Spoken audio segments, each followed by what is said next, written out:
Quarry యజమానిని బెదిరించిన కేసులో ఎమ్మెల్యే పాడి కౌశిక్ రెడ్డిని కాసేపట్లో కోర్టు ఎదుట ప్రవేశపెట్టనున్నారు. కౌశిక్ రెడ్డిని పరామర్శించేందుకు మాజీ మంత్రి ఎర్రబెల్లి దయాకర్రావు, బీఆర్ఎస్ నేతలు, కౌశిక్ కుటుంబ సభ్యులు సుబేదారి పోలీస్ స్టేషన్ కు వెళ్లారు.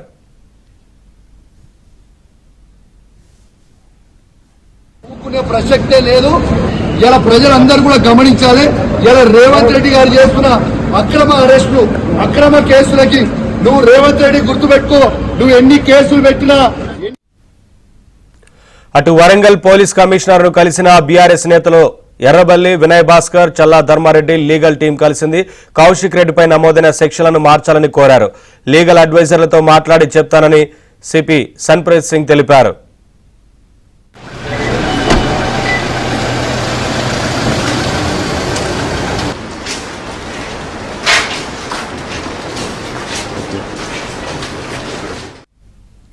సీఎం రేవంత్ రెడ్డి ఒత్తిడి వల్లే కౌశిక్ రెడ్డిపై నాన్ బెయిలబుల్ కేసు పెట్టారని ఎర్రబెల్లి దయాకర్రావు తెలిపారు. ప్రజల కోసం ప్రశ్నిస్తున్న బీఆర్ఎస్ నేతలపై కావాలని కేసులు పెడుతున్నారన్నారు ఎర్రబెల్లి.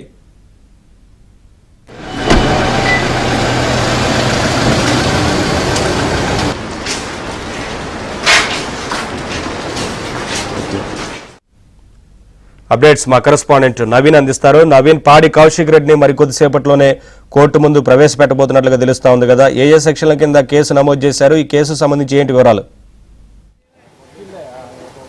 308(5) సెక్షన్ కింద కేసు నమోదు చేయడంతో అది నాన్ బెయిలబుల్ కేసుగా ఉంది. అయితే దాన్ని ఆ సెక్షన్లు మార్చారని బీఆర్ఎస్ నేతలు ఉదయం నుంచి కూడా ఆందోళన చేస్తున్నారు. ఇప్పటికే సిపి సన్ప్రీత్ సింగ్ను కూడా కలిశారు. వాళ్ళ అడ్వకేట్లతో కూడా ప్రయత్నాలు ముమ్మరం చేస్తూ ఉన్నారు. బెయిల్ కోసం ప్రయత్నాలు ముమ్మరం చేసేటువంటి ప్రయత్నాలు అయితే బీఆర్ఎస్ నేతలు చేస్తున్నారు. కానీ పోలీసులు దాటవేసే ధోరణిలో ఉన్నారని తెలుస్తుంది. ఈ కేసును పైన లీగల్ ఒపీనియన్ తీసుకుంటామని చెప్తున్నారు. మరోపక్క ఆయనను కోర్టులో ప్రవేశపెట్టేందుకు ఆయనకు సంబంధించినటువంటి ఏర్పాట్లు అయితే సుబేదారి పోలీస్ స్టేషన్లో చేస్తూ ఉన్నారు. సుబేదార్ పోలీస్ స్టేషన్లో డీసీపీ సలీమా కూడా ఉదయం నుంచి ఇక్కడే పోలీస్ స్టేషన్లో ఉంది. ఇప్పటికే బీఆర్ఎస్ నేతలు కౌశిక్ రెడ్డిని, ఆయన వాళ్ళ అడ్వకేట్స్ను అందరినీ కూడా తీసుకెళ్లి ఆయనతో మాట్లాడించేటువంటి ప్రయత్నం చేశారు. బీఆర్ఎస్ నేతలు వినయ్ భాస్కర్, వాళ్ళ అడ్వకేట్స్ బృందం, లీగల్ బృందం అంతా ఉన్నారు. వాళ్ళని అడిగి ఏం జరుగుతుందనే వివరాలు తెలుసుకుందాం. సార్, మీరు సిపిని కలిశారు కదా, ఏం చేయబోతున్నారు? మీ లీగల్ టీం నెక్స్ట్ తదుపరి కార్యాచరణ ఏం చేయబోతున్నారు? అంటే ఒక ప్రజాప్రతినిధి పైన కక్షపూరితంగా అక్రమ కేసులు పెట్టడం కాకుండా రాత్రిపూట ఒక ఫోన్ చేస్తే మరి సంబంధిత పోలీస్ స్టేషన్కో లేకుంటే కోర్టుకో వచ్చే ప్రజాప్రతిని పట్టుకొని ఒక టెర్రరిస్ట్ లాగా, ఒక గుండా లాగా, ఒక రౌడీ లాగా, ఒక ల్యాండ్ గ్రాబర్ లాగా అరెస్ట్ చేయటాన్ని దీన్ని తీవ్రంగా ఖండిస్తున్నాం.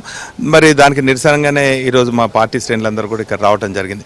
ఏదేమైనప్పటికీ కూడా అక్కడ అనేక అక్రమ కేసులు పెట్టి నాన్ బెయిలబుల్ కేసులు పెట్టినారు కాబట్టి ఆ సెక్షన్స్ను మరి న్యాయ విచారణ జరపాలి, మీరు న్యాయం చేయాలని చెప్పి మరి ఎస్ఐ నుంచి సిఐ నుంచి సిపి నుంచి డీసీపీ నుంచి సిపి గారిని కూడా కలవటం జరిగింది.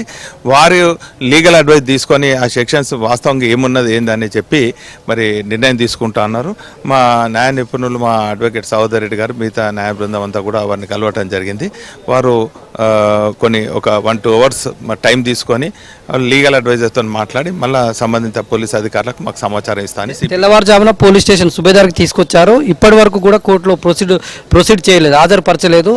ఏం జరుగుతుందని భావిస్తున్నారు మీరు? అంటే వాస్తవంగా అక్రమ కేసు పెట్టినప్పటికీ కూడా స్టేషన్ బెయిల్ ఇచ్చే సెక్షన్స్ ఫస్ట్ ఉండే, కానీ ఎవరో ఒత్తిడి పోలీసు అధికారులపైన చేసి నాన్ బెయిలబుల్ పెట్టే విధంగా నాన్ బెయిలబుల్ సెక్షన్స్ మరి నమోదు చేయడం జరిగింది. దాన్ని మేము నిరసిస్తున్నాం. ఒక్క మాటలు చెప్పానంటే మరి కాంగ్రెస్ అధికారం వచ్చిన తర్వాత ఒక రివెంజ్ పాలిటిక్స్, కక్షపూరితంగా ప్రధాన ప్రతిపక్షమైనటువంటి బీఆర్ఎస్ పార్టీ పైన మరి అనేక అవినీతి ఆరోపణలు, అక్రమ కేసులు బనాయిస్తూ బీఆర్ఎస్ పార్టీ శ్రేణులను ఆత్మస్థైర్యం దెబ్బతినాలని చెప్పి చూస్తారు. ఇది ముమ్మాటికి కాని పని. సమైక్య రాష్ట్రంలోనే కేసీఆర్ గారు స్థాపించిన టీఆర్ఎస్ పార్టీ మరి తెలంగాణ ప్రజల ఆకాంక్ష మేరకు ఉద్యమించి తెలంగాణ సాధించినటువంటి ఉద్యమకారులు మేము. మా ఆత్మస్థైర్యం మీరు దెబ్బతీయలేరు ఇటువంటి అక్రమ కేసులు పెట్టి. మీరు ఎన్ని అక్రమ కేసులు పెట్టినా కూడా ఖచ్చితంగా న్యాయం మా పక్షాన ఉన్నది. మేము ఖచ్చితంగా మీరు వేసే కమిషన్లు అనుకోండి, లేకుంటే ఏసీబీ ముందు అనుకోండి, పోలీస్ స్టేషన్లు అనుకోండి, కోర్టుల ముందు ఖచ్చితంగా హాజరవుతాం. ఎందుకంటే న్యాయ వ్యవస్థ పైన మాకు నమ్మకం ఉంది కాబట్టి మేము ఖచ్చితంగా న్యాయ వ్యవస్థను గౌరవిస్తాం. మేము ఖచ్చితంగా కడిగిన ముత్యంలాగా మేము మా నాయకత్వం వస్తుంది. బీఆర్ఎస్ అడ్వకేట్స్ ఉన్నారు, ఇప్పుడే వాళ్ళు ప్రాసెసింగ్ చేస్తూ ఉన్నారు. ఏం చేస్తూ ఉన్నారు సార్? సహోదర్ రెడ్డి గారు ఏం చేస్తున్నారు? ఏం జరుగుతుంది?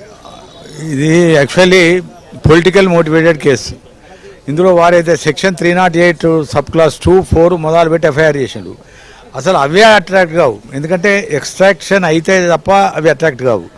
నంబర్ 2 308 సబ్ క్లాస్ 4 పెట్టినప్పుడు అది 7 years 41 నోటీస్ ఇవ్వాలి, అంతే, వాళ్ళు జైలు పంపే అధికారం లేదు. అది తప్పించుకోవాలనే ఉద్దేశంగా కుట్రపూరితంగా శనివారం రోజు శుక్రవారం నైట్ అరెస్ట్ చేసి తెల్లారట్లు అరెస్ట్ చేసి పట్టుకొచ్చి శనివారం ఇవాళ సెలవు, రేపు సెలవు కాబట్టి ఇంటెన్షనల్లీ జైలు దోయాలనే ఉద్దేశంగా ఇవాళ పట్టుకొచ్చిండు. 308 దాన్ని మళ్ళీ సెక్షన్ ఆఫ్ లా ఆల్టరేషన్ చేసిండు. 308 సబ్ క్లాస్ 5 కింద చేసిండు, ఎందుకంటే 10 years కాబట్టి ఎట్టి పరిస్థితుల్లో జైలు పంపాలి. సందర్భాల్లో అలాంటి సెక్షన్స్ పెడతారు. ఆ సెక్షన్ వర్తించదు. అయినప్పటికీ కూడా ఒక తప్పుడు కేసు పెడతారు ఎవరైనా. ఇప్పుడు ఎట్లుందంటే అసలు మనిషి చావకుండా 302 పెట్టినట్టుంది case. Thank you sir, thank you very much. ఇది బీఆర్ఎస్ లీగల్ టీం అభిప్రాయం. మొత్తంగా కావాలనే ఉద్దేశపూర్వకంగా ఆయనను జైలుకు పంపాలనేటువంటి ఉద్దేశంతో ఈ కేసులు పెట్టారు. దీన్ని లీగల్గానే తెలుసుకుంటాము, న్యాయపరంగా కొట్లాడి అడిగిన ముత్యంలా బయటకు వస్తామని బీఆర్ఎస్ నేతలు చెప్తున్నారు. Vote studio.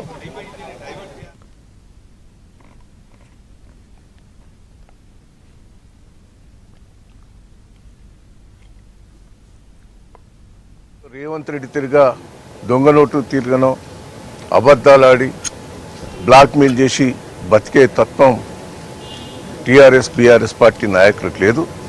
దయచేసి ఇప్పటికైనా నీ సంస్కృతిని మార్చుకో రేవంత్ రెడ్డి. నీ గుణం ఎరికే, నీ క్యారెక్టర్ ఎరికే, నువ్వు ఏమేమి అవినీతి చేసేది కూడా దేశాల మీద అందరికీ తెలిసిపోయింది. రాష్ట్రం మొత్తం దివాళా తీసింది. ఇవాళ ఎక్కడికి పోయినా రేవంత్ రెడ్డిని తిట్టనో లేదు. ప్రతి దాంట్లో కరప్షన్. రాష్ట్రం మొత్తం దివాళా తీసింది. దమ్ముంటే స్థానిక ఎన్నికలు ఎందుకు పెడతలేవు? స్థానిక ఎన్నికలు పెట్టక మన రాష్ట్రానికి వచ్చే డబ్బులు కూడా పోయినాయి. గ్రామాలన్నీ కుప్పగులిపోతాయి. ఇవాళ కొంతమంది మంత్రులు మారుతున్నారు. ఏ రైతు బంధు టకా టకా టకా కొట్టేసినాం. సంవత్సరం ఎగ్గొట్టినవే సిగ్గనిపిస్తలేదా? ఆయనే ప్రతి సంవత్సరం 6 నెలలకోసారి టైం కేసేది. ఇవాళ సంవత్సరం ఎగ్గొట్టి ఆడ రుణమాఫీ సరిగ్గా కాలే, రైతు బంధు సరిగ్గా గతంలో ఎవరికి పర్లేదు, అన్నీ మోసం చేస్తున్నాం.